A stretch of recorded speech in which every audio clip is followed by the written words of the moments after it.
జనసేన టీడీపీల మధ్య ఒక రకమైన అనీజీ రిలేషన్షిప్ అయితే మొదలైంది.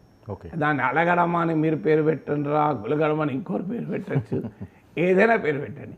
ఈ ఐదుటితో పాటు ఆరో డైమెన్షన్ ఏంటంటే ఇదంతా కలిసి ఎక్కడ జగన్కు లాభం అవుతుందో అనే అనుమానం కూడా మొదలైంది.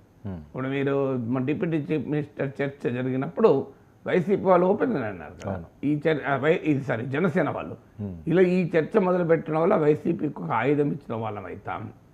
సో ఈ ఆయుధం ఇవ్వడం ఏంటి అని సరిగ్గా తిరుపతిలో పవన్ కళ్యాణ్ క్షమాపణ కోరినప్పుడు టీడీపీ వాళ్ళు ఇదే మాట అన్నారు. ఇలా ఉప ముఖ్యమంత్రి బహిరంగంగా ఒక మాట, ముఖ్యమంత్రి ఇంకో రకంగా మాట్లాడడం వైసీపీకి ఆయుధం అవుతుంది అని.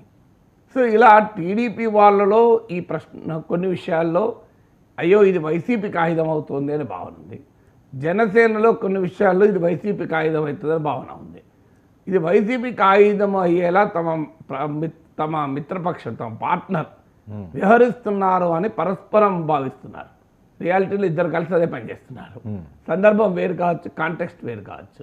సో ఈ ఫ్యాక్టర్స్ అన్నీ కలిసి